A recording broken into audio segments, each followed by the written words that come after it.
The rain was relentless that Thursday evening, one of those storms that seemed determined to wash the whole city away. It hammered the tin roof of Tony's auto shop in a steady, unforgiving rhythm, drowning out the sounds of the street.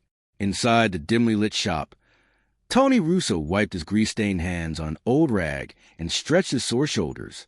Another long day. Another car he had stayed late to finish because he hated disappointing customers, even though the owner of the shop treated him like a replaceable tool. Tony was a big man, broad shoulders, thick arms, and hands etched permanently with the marks of engine grease. To strangers he looked intimidating, but his quiet eyes and gentle voice revealed the truth. He was a soft-hearted man in a hard world. As he flipped the switch to power down the shop lights, a sudden screech cut through the thunder. Tires against wet asphalt. A split second later, a violent crash. Tony froze. Then instinct kicked in. He rushed to the rain-streaked window and saw a small sedan skidding sideways across the flooded street, its headlights slicing through the rain. The car flipped, metal twisting as it crashed onto its roof. Without a second thought, Tony grabbed his first aid kit, shoved open the door, and ran into the storm. Rain immediately soaked through his jacket, but he barely felt it. The wreck was worse up close. Steam hissed from the crushed hood. The windshield was shattered. Inside, he saw her, a young policewoman, blood running down her cheek, her eyes dazed but open. Her badge glinted faintly in the storm. "Ma'am, can you hear me?" Tony shouted over the rain. She blinked slowly. I think so." Smoke curled from the engine. Tony's heart pounded. He hooked his fingers under the crumpled door frame and pulled with everything he had. The metal groaned but wouldn't budge. He repositioned, braced his legs, and pulled again, harder, ignoring the pain tearing through his muscles. This time, the door gave way just enough. He reached inside, unbuckled her, and dragged her out moments before the smoke thickened.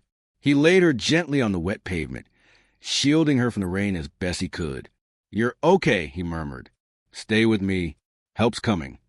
Her breathing steadied under his hand. When the ambulance sirens finally cut through the storm, Tony stepped back, soaked to the bone but relieved. The paramedics took over, loading the injured officer, her name badge reading Lane, onto a stretcher. Before they closed the ambulance doors, she met Tony's eyes with a look he would never forget. Fear, gratitude, shock. Then she was gone. The next morning, Tony returned to the shop exhausted, clothes still damp, muscles aching from the rescue. But there, pinned to the wall near the time clock, was a white envelope. His name was written on it. Not good. He tore it open. Termination notice. His boss's voice echoed from the doorway before Tony even finished reading. "You're reckless, Tony. People depend on you to stay at your post, not go running off into storms for strangers. This is a business, not a charity. You're fired." Tony's mouth opened, but no words came out. He had saved a life. And this was his reward? His thoughts were still spinning as he stepped outside, needing air. That's when he heard it. Sirens. Not one, not two, dozens. Police cars rolled into the street like a wave of blue and red light. 10 patrol vehicles, maybe more, engines rumbling, lights flashing so brightly the entire block lit up. Doors flew open. Officers stepped out with urgency in their eyes. Neighbors peeked from doorways. People stopped on the sidewalk. Tony's heart hammered. What was happening? Then he saw her. Officer Lane, bandaged, pale, but standing tall. She approached slowly with purpose. "You saved my life," she said, her voice steady despite the chaos around them. The officers behind her stayed still, respectful, almost protective. "And now it's time someone stood up for you." Tony swallowed hard. He didn't know what to say. A detective stepped forward next, holding a folder. "Mr. Russo," he said formally, "we need your statement about the accident last night." Tony nodded, expecting that, but then the detective added something Tony didn't expect. "More importantly, we want to make sure what you did doesn't go unnoticed." Behind him, the crowd of officers seemed to nod in silent agreement. It was overwhelming. People, lights, cameras now gathering, neighbors whispering, his boss lurking in the background with a red face, suddenly unsure. For the first time in years, Tony didn't feel small, didn't feel like a nobody. He felt seen. Officer Lane stepped closer. She reached into her pocket and handed Tony a small envelope. "This is from me," she said quietly, "and from the people you helped yesterday without even realizing it." Inside was a letter of commendation from the police department. Official praise for his heroism, quick thinking, and selflessness. But what truly floored Tony was what came next. A stack of small handwritten notes. From Officer Lane's family. From her mother. From her brother. From her little niece who had scribbled, "Thank you for saving my Annie." Tony's vision blurred for a moment. He cleared his throat roughly. "I just did what anyone would have done," he said, embarrassed by the attention. But the officers around him exchanged knowing looks, because they all knew the truth.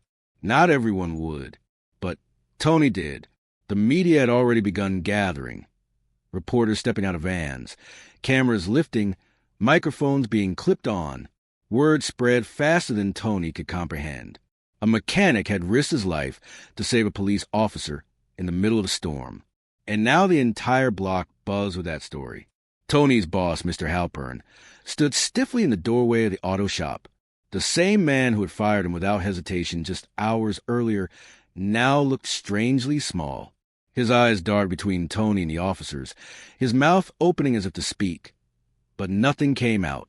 The weight of public judgment pressed down on him, and for once, Tony watched him shrink instead of feeling like he was the one shrinking.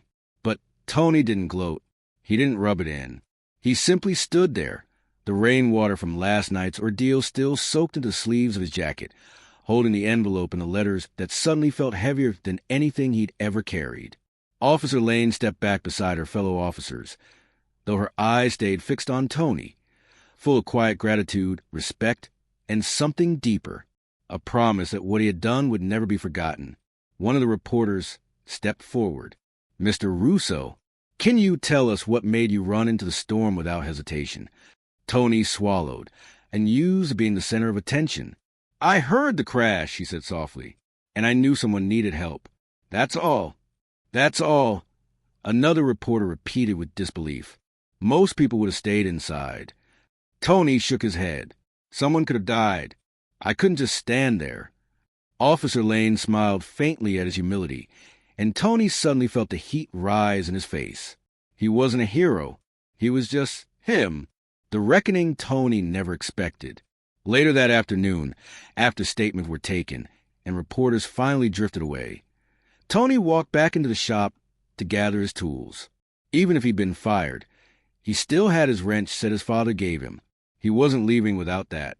But as he reached his workstation, he noticed something strange. The entire staff, mechanics, receptionists, even the tow truck driver, stood in a group near the office, whispering sharply at Mr. Halpern. Their faces were tense, angry even. Firing him? After what he did? "You can't be serious," someone snapped. "He risked his life," another shouted. "We're not working for someone who punishes kindness." Mr. Halpern stuttered, his face flushing beet red. It was a misunderstanding," he sputtered. "Tony can come back." But Tony stood in the doorway silently, watching the scene with a strange calm in his chest. He didn't want his job back. It wasn't pride or revenge. It was clarity. "You don't have to argue," Tony said, finally stepping forward. Everyone turned. Even Halpern froze. "I'm not staying," Tony said gently. "And that's okay." The room went still. He felt lighter than he had in years. He walked out of the shop, out of that chapter of his life, without bitterness, without anger, just peace. Weeks later, life moved in ways Tony hadn't expected. With a wave of media attention, letters from strangers poured in, people thanking him for reminding the world that bravery still existed in quiet corners. A local charity offered to pay for classes if he ever wanted to become an EMT. A nearby repair shop asked him to join their team, or even manage one. But what changed everything came one crisp morning weeks after the incident. The auto shop he once worked at reopened, under new management. Halpern had been forced to sell the business after losing most of the staff and facing community backlash. A small group of mechanics, Tony's old coworkers, pulled money together to buy the shop And then they showed up at Tony's apartment door. "We want you to run it," they said. Tony blinked, stunned. "Me? You're the kind of man people trust," they replied. "We want that at the heart of this place." And so, for the first time in his life, Tony had keys to a shop where no one would belittle him, undervalue him, or punish him for having a good heart. Business boomed. People came not just for oil changes or engine repairs. They came to shake the hand of the man who saved an officer in the rain. They came for honesty, for integrity, for the kind of mechanic who cared. Tony hung the commendation letter on the wall behind the desk. Not a brag, but as a reminder of the night that changed everything. And every time a car rolled into his shop, he remembered the young woman trapped upside down in a crushed vehicle, the water rising around her, fear in her eyes. He remembered why he acted, not for glory, not for cameras, not for reward, but because someone needed him.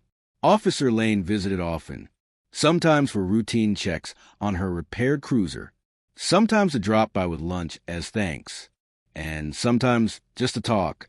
What began as gratitude slowly grew into a calm, warm companionship, something gentle, something real. Tony never pushed, and she never rushed. But with each visit, each laugh, each shared moment in the shop, surrounded by the smell of gasoline and coffee, something delicate formed between them. One rainy afternoon, she said quietly, "You changed my life, Tony." Tony looked up, startled. "I didn't do anything special."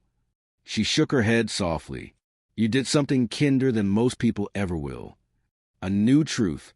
As weeks turned into months, Tony realized profound truth.